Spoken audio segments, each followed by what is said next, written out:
week's episode of Seraph of the End, Mika returns from the dead as a half-human, half-vampire hybrid, sword-wielding, monster-killing badass on a secret journey to save his best friend, Yuichiro. This week's episode was badass, cheesy, cliche, but a lot of fun. I love me some Seraph of the End. It's the greatest, dumbest vampire show I've seen in a long time, and I'm really enjoying it. If you like action shows, check this series out. If you like vampires, check it out, especially if they're adorable Lolita Gothic vampires, which this episode has in spades. What I really loved about this episode is that they finally started getting into the Vampire Society, how it works, who the ruler is, and how Mika became a vampire. So, at the beginning of the episode, we go back in time and we get to learn what happened when all of Yu's friends were slaughtered by Farid the vampire, who, of course, is alive. You've seen the intro, you know he's going to be just fine. And we get to see that the ruler of the vampires is this Gothic Lolita vampire by the name of Cruel Tepes. She's a third progenitor vampire, and those who love vampires and vampire lore are probably going to be able to get the reference to this character, but let me explain it. Her name is Cruel Tepes, which is a reference to Vlad Tepes, otherwise known as Vlad the Impaler. Who was Vlad the Impaler? He was the inspiration for Dracula.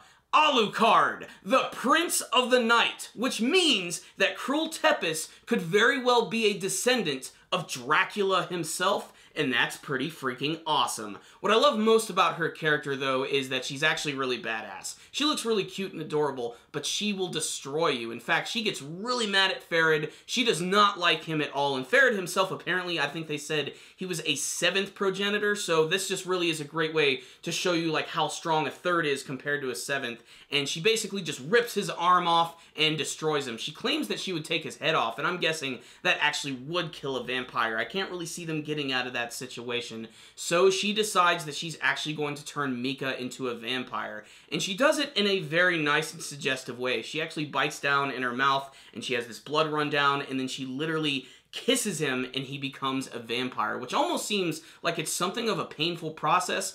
Either that, or Mika just did not want that to happen at all, and he was just very disturbed by the events. Mika clearly doesn't want to work with the vampires at all. He still wants to help his friend, and he wants to save humanity. There's a scene where he saves all of these people in a post-apocalyptic city from this big monster by just running at it with his sword, which I love the way his sword works. He just calls for it, it appears in his hand, and of course it was given away in the intro, but these red thorns actually come out from his sleeves and around it, and wrap it around his hand and the handle. It looks really great. And he just destroys this thing in just one big attack. It's really nice. I really can't wait to see the first confrontation between him and Yu. I mean, it's extremely cliche in some ways, but really, I like it. I love the cheesiness of this show, and I love the designs of the cities and everything. It looks great. And the vampires are getting ready to declare war on the Imperial Demon Company, because not only are they actually killing vampires, but they're experimenting on something called the Seraph of the End. Yeah, the name of the series is actually going to have some significance, and I can't wait to see what this Seraph of the End is going to be. Maybe it has something to do with the fact that not only are all the vampires coming out, but all these other demons and monsters. Perhaps mankind was messing with something they shouldn't have been messing with. But I can't wait to see where this is going. It's really exciting. But the second half of the episode, all the other stuff, really didn't do too much for me. Basically, it's just another excuse to introduce another new character, this new guy by the name of Shiho Kimizuki. Kimizuki is trying to save his sister who's been afflicted with the apocalypse virus, which basically puts people in this, like, cancer comatose-like state, which covers their body with these flame-like blue veins. Kimizuki wants to join the army because he actually wants to get more money for his sister in the hospital, and in a post-apocalyptic future, this makes no sense to me. I mean, shouldn't they be trying to do everything in their power to help out everybody who is left in mankind? I mean, they should just be helping this girl by default. But the point is, all of these main characters need some form of motivation to join the army. And they need something that they can, like, sort of, like, gravitate to, and something that can relate them to the other characters. And that's where Yu comes in, because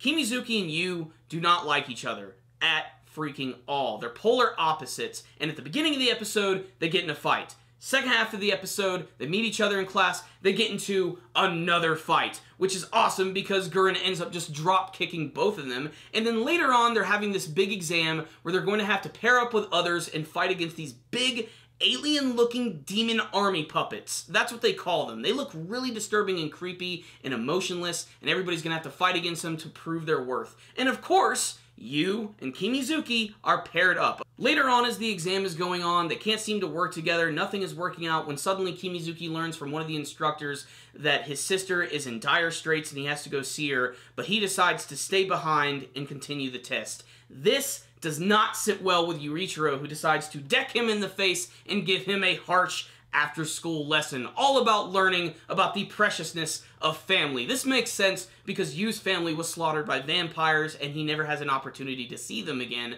So basically, he's giving him his last shot. He's like, look, this could be your last chance to see your sister. This is it. So they both go to the hospital, and this basically gives them a bonding moment to become friendly rivals. Of course they're going to work together. We've seen the intro. We even know the weapons this guy is going to use. These weird tethered swords things. We see him cutting this weird demon. So really, I can't wait to see this character in action. He has a pretty cool design, and his personality is great, mostly because of how much he clashes with Yu. They're pretty fantastic. This week's episode was awesome. I really loved it. So what's the rundown on this week's episode of Seraph of the End? This was another pretty good episode right here, which, like I said, is incredibly cliched, but still pretty damned entertaining. The series is not reinventing the wheel in any sense of the word, but I'm loving every second of it. I'm loving all the characters. There's a lot of little funny moments. There's a few action scenes that are always pretty cool. I really enjoyed it. I especially loved the introduction of the Vampire Society. I thought that was really cool. The character of Cruel Tempest is interesting. I can't wait to learn a little bit more about her and why she really did want to save Mika, what her attraction to him really was. There really isn't that many interactions with Mika, and Mika himself is incredibly quiet and very antisocial.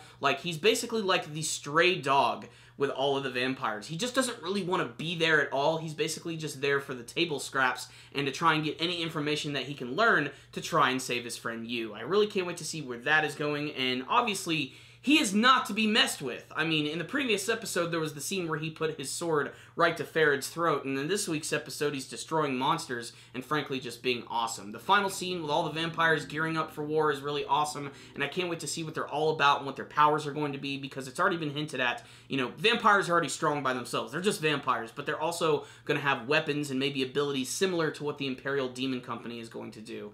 Other little things about this week's episode is just there was an assload of humor, just a lot of it, especially when they introduced the character of Gurren, who almost seems like he doesn't want to do his job at all. He's just sort of there reluctantly, and he's a funny character because he's constantly telling people to shut up and just drop kicking them in the face, and that's funny. Shinawa gets away with so much with her position, and I think that's really funny as well, and I think she gets away with it because she's adorable. All of the female characters in the Imperial Demon Company are the cutest girls ever. The instructor of that exam, just freaking adorable. Just, ridiculous. So, this was a really good episode right here. I really enjoyed it. Like I said, it's nothing too crazy or mind-blowing, but it entertained the hell out of me. And if you like vampires, and you like action and really cool character designs, check out Seraph of the End. It's really awesome. If you're gonna hate on it, you're just being really, really nitpicky. I'm gonna give this week's episode a 4 out of 5. Check it out, anime fans. It was really good. No, I liked this episode, but what about you guys? If you watched this week's episode